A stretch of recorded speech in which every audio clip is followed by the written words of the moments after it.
Mari kita berdoa. Tiba saatnya bagi kami, anak-anak-Mu Tuhan, di tempat ini, saat ini, kami rindu untuk mendengarkan firman-Mu.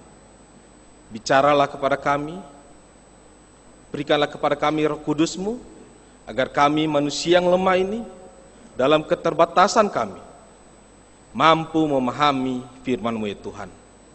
Hamba-Mu yang Engkau percayakan untuk menyampaikan firman-Mu, pakailah mulut hamba-Mu ini, agar dapat menyampaikan firman-Mu, seturut kehendak-Mu ya Tuhan. Inilah doa kami, dalam nama-Mu kami berdoa, amin.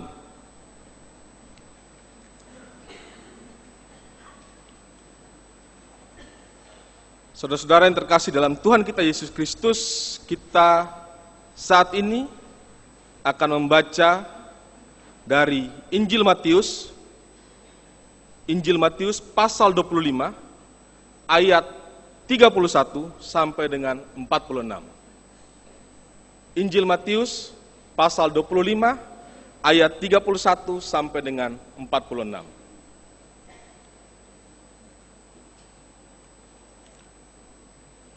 Penghakiman terakhir. Apabila Anak Manusia datang dalam kemuliaannya dan semua malaikat bersama-sama dengan Dia, maka Ia akan bersemayam di atas tahta kemuliaannya. Lalu semua bangsa akan dikumpulkan di hadapannya, dan Ia akan memisahkan mereka seorang daripada seorang, sama seperti gembala memisahkan domba dari kambing. Dan Ia akan menempatkan domba-domba di sebelah kanannya dan kambing-kambing di sebelah kirinya. Dan Raja itu akan berkata kepada mereka yang di sebelah kanannya, "Mari, hai kamu yang diberkati oleh Bapa-Ku, terimalah kerajaan yang telah disediakan bagimu sejak dunia dijadikan. Sebab ketika aku lapar, kamu memberi aku makan. Ketika aku haus, kamu memberi aku minum. Ketika aku seorang asing, kamu memberi aku tumpangan. Ketika aku telanjang, kamu memberi aku pakaian. Ketika aku sakit, kamu melawat aku. Ketika aku di dalam penjara, kamu mengunjungi aku." Maka orang-orang benar itu akan menjawab Dia. Katanya, "Tuhan, bila manakah kami melihat Engkau lapar dan kami memberi Engkau makan, atau haus dan kami memberi Engkau minum?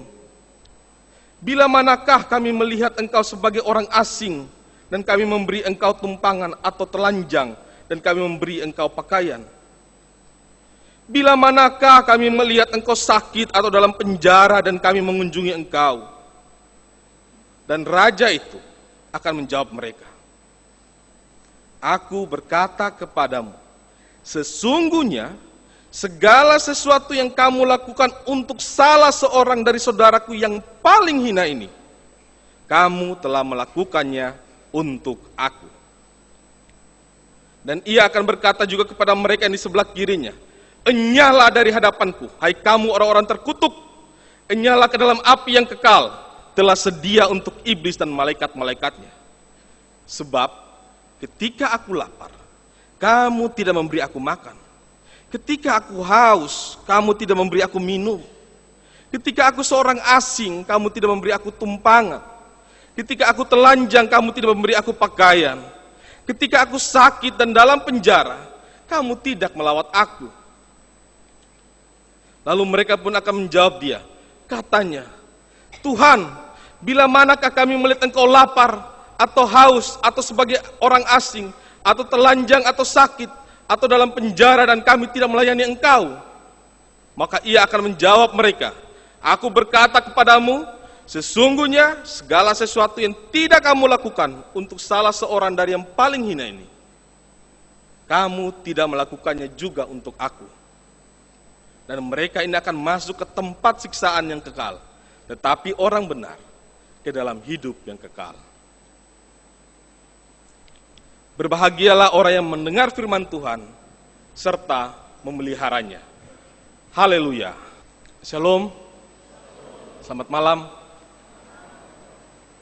Saya baru pertama kali berdiri di sini. tidak pernah terpikir sebelumnya bisa berdiri di mimbar yang sangat luar biasa GKI Kebayoran Baru. Baik, Bapak Ibu, saudara-saudari yang terkasih dalam Tuhan kita Yesus Kristus, malam ini kita akan bersama-sama mempelajari, belajar tentang firman Tuhan yang terambil dari Injil Matius pasal 25 yang diberikan judul Penghakiman Terakhir. Kalau tidak salah, 3-4 bulan belakangan ini ada 2 film yang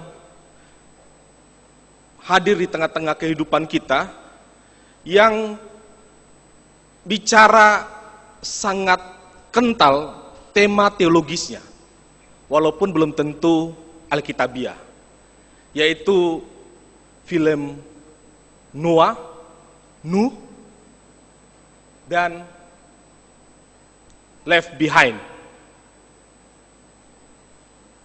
Mungkin kita di sini sudah ada yang menonton 2 film itu. Film Noah dan Left Behind. 2 film ini sama-sama kontroversial bagi banyak orang Kristen. Karena ada yang mendukung pesan dari 2 film ini, ada juga yang tidak mendukung. Film Noah misalnya sangat beda dengan apa yang ada di Alkitab, tapi kisi-kisinya sama. Nah, Left Behind lebih mencengangkan lagi dan sangat Alkitabiah. Kalau kita buka Matius 24, coba kita lihat Matius 24, ini adalah dasar dari film Left Behind. Matius 24 ayat 42, ayat 40 sampai 42. Itu merupakan dasar yang diambil oleh film Left Behind. Saya membaca buat kita. Judulnya Nasihat Supaya Berjaga-jaga. Pada waktu itu, kalau ada 2 orang di ladang, yang seorang akan dibawa dan yang lain akan ditinggalkan. Kalau ada 2 orang perempuan sedang memutar batu kilangan, yang seorang akan dibawa dan yang lain akan ditinggalkan. Karena itu berjaga-jagalah, sebab kamu tidak tahu pada hari mana Tuhanmu datang. Kalau kita nonton film Left Behind kan, pertama ada seorang pilot yang akan menerbangkan pesawatnya, lalu pilot ini memiliki keluarga seperti itu, dan selanjutnya tiba-tiba anak-anak terangkat ke surga. Tinggal pakaiannya, tasnya, baik yang di bumi maupun yang di dalam pesawat. Semuanya terangkat ke surga menurut film itu. Dan yang paling sentimental dari film itu, pendetanya tidak terangkat. Itu yang lucu sekaligus sangat mengkritik. Nah, 2 film ini sebenarnya bicara tentang akhir zaman. Dan Injil Matius memberikan 2 pasal khusus untuk bicara tentang akhir zaman.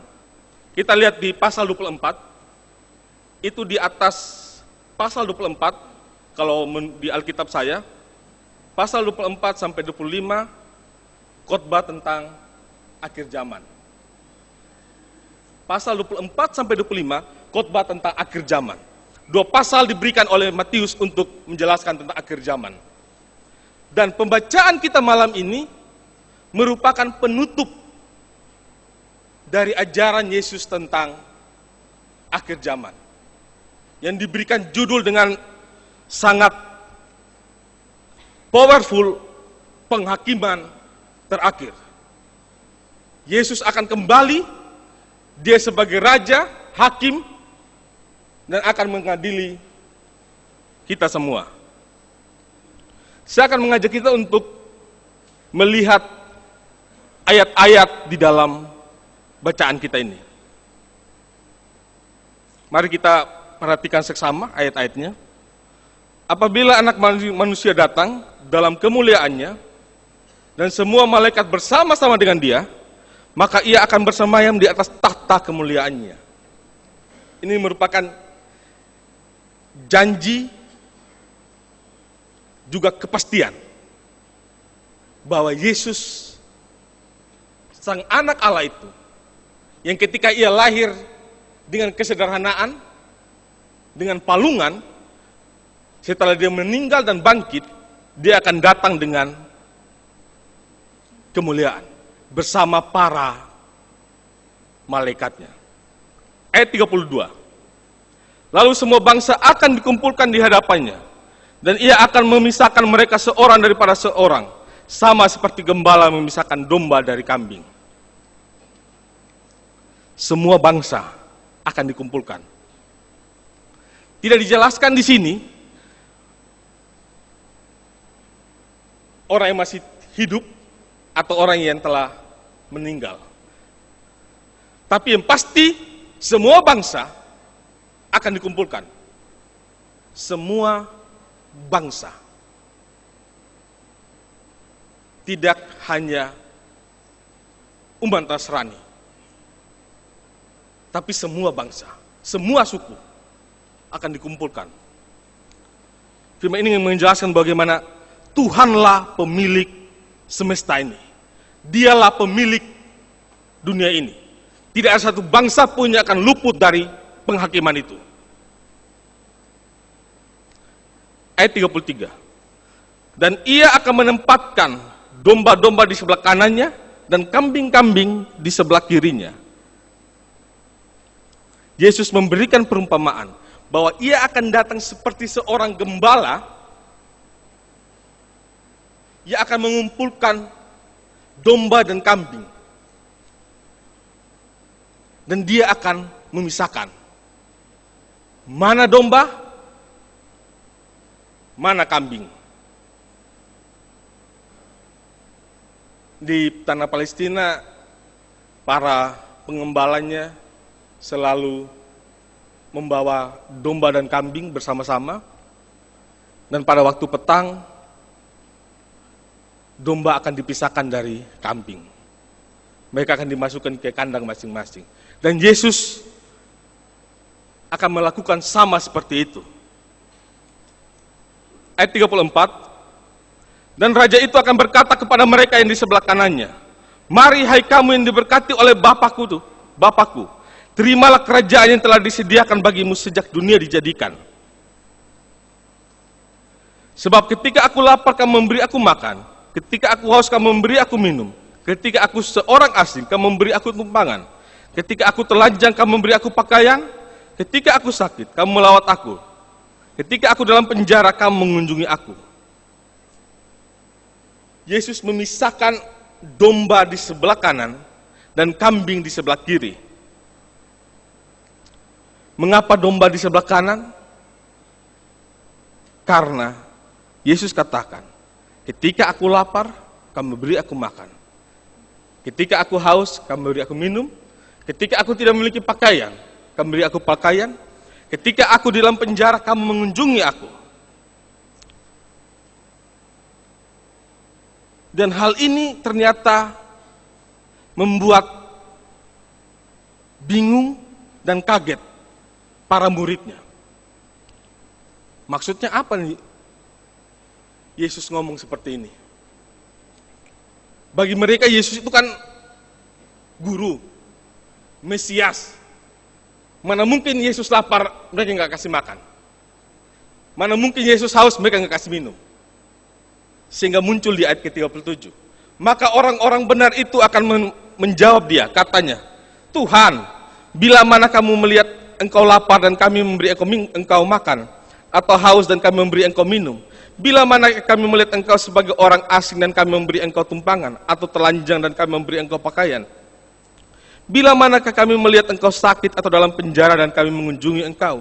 Dan raja itu akan menjawab mereka. Kita perhatikan ayat 40. Dan raja itu akan menjawab mereka. Aku berkata kepadamu, sesungguhnya segala sesuatu yang kamu lakukan untuk salah seorang dari saudaraku yang hina.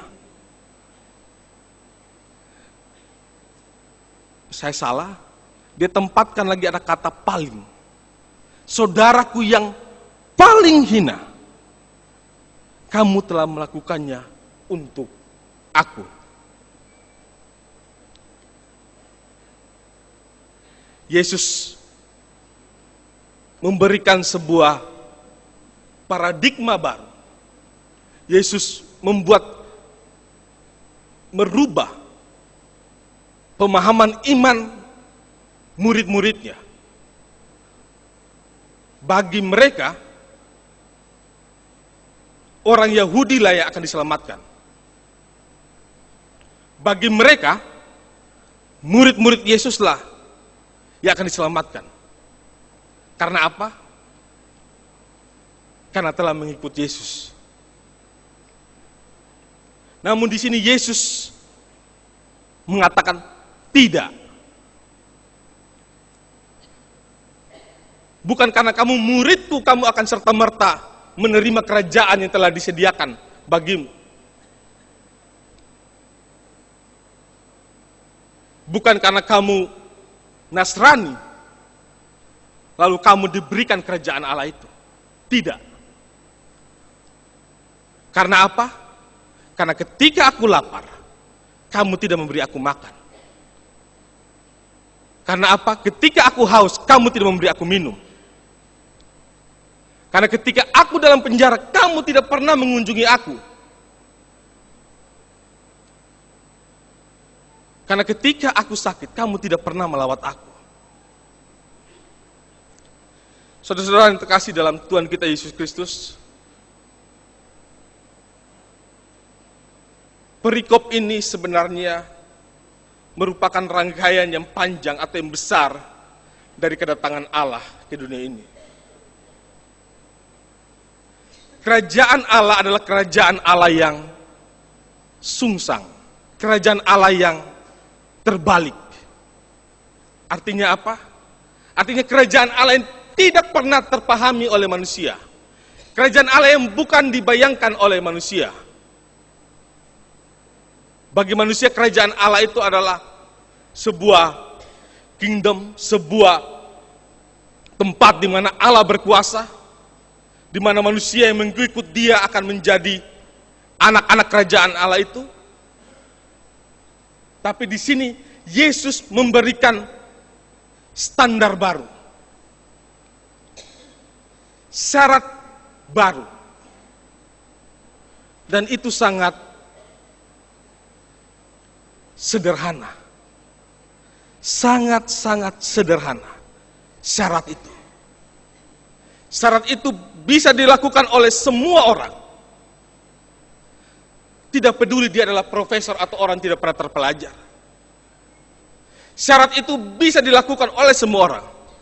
Tidak peduli dia presiden atau rakyat jelata. Tidak peduli dia pendeta atau jemaat awam.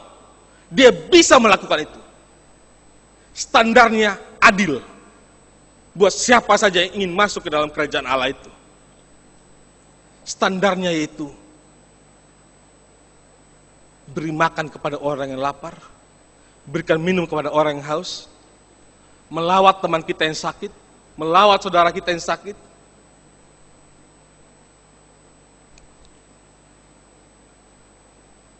Kalau kita amati sebenarnya, perikop ini memiliki benang merah yang panjang dalam perjalanan Yesus di muka bumi ini. Dan perjalanan Yesus itu hanya bicara mengenai 5 huruf. 1 kata. Yaitu kasih. Dan disinilah Yesus menajamkan itu. Bahwa penghakiman terakhir, pada saat aku datang ke dunia ini, aku tidak akan hakimi kamu dengan seberapa besar engkau melayani di gereja, seberapa besar engkau berbakti kepada Tuhanmu, seberapa besar engkau ikut PA, membaca Alkitab, itu tidak cukup. Anda baru saja, atau saya baru saja berbicara mengenai dimensi vertikal dari iman Kristen. Salib ini adalah tersambungnya persekutuan dengan Allah Bapa di surga dan kasih terhadap manusia.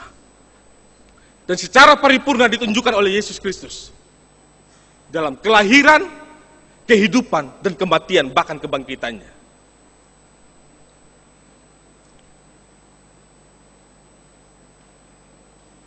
Hal itu hanya bisa dilakukan oleh Yesus. Hal itu hanya bisa dilakukan oleh Yesus ketika Ia mau mengosongkan dirinya. Mari kita buka Filipi. Mari kita buka Filipi 2.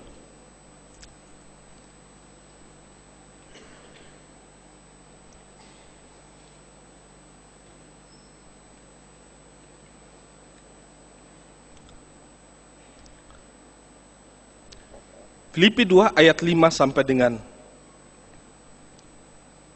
ayat 11. Filipi 2 ayat 5 sampai dengan ayat 11.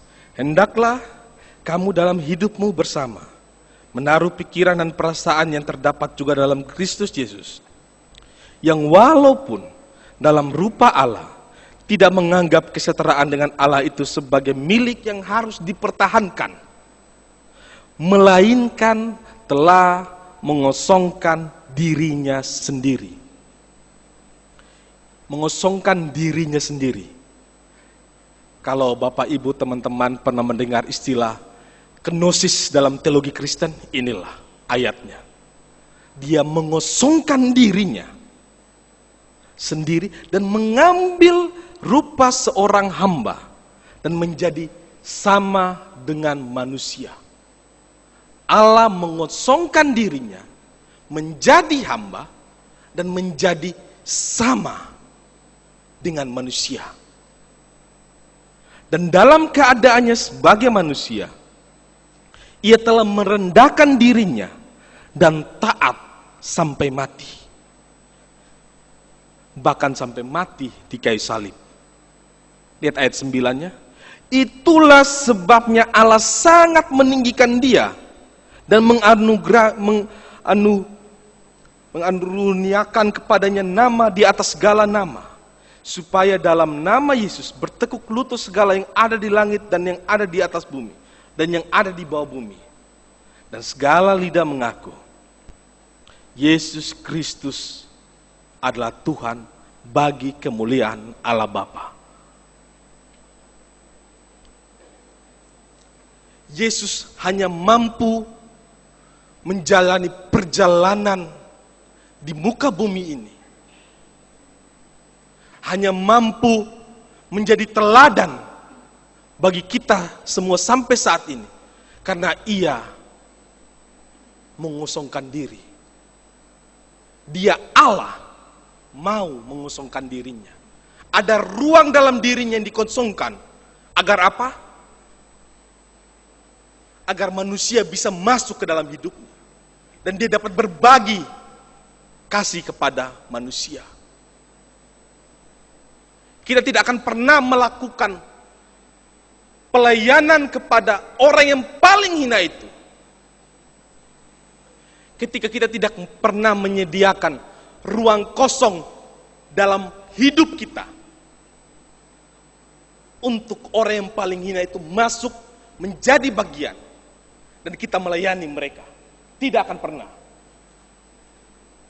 Hidup kita begitu penuh dengan ambisi.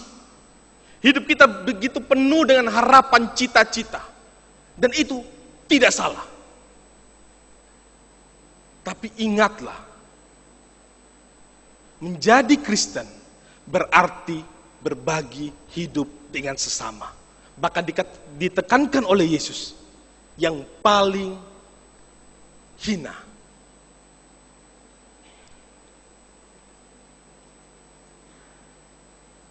Bapak, Ibu, saudara-saudara yang terkasih dalam Tuhan kita Yesus Kristus,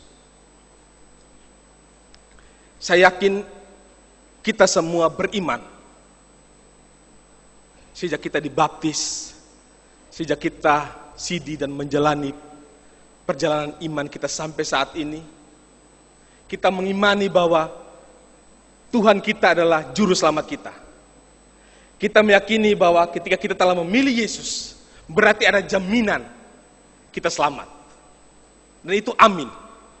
Dan kita harus sangat yakin untuk hal itu. Untuk itu kita berpengharapan bahwa ketika Yesus datang kembali ke dunia ini, kita akan diajak masuk ke dalam perjamuan kudus Allah Bapa itu. Sungguh indah. Siapa yang tidak menginginkan itu? Kita diberikan kerajaan yang telah ada sejak dunia ini dijadikan. Iman pengharapan. Namun Rasul Paulus dalam 2 Tesalonika mengatakan,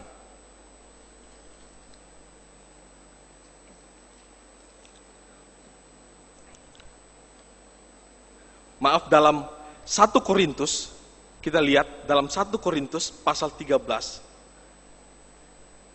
Rasul Paulus menegaskan, 1 Korintus pasal 13 ayatnya yang 13.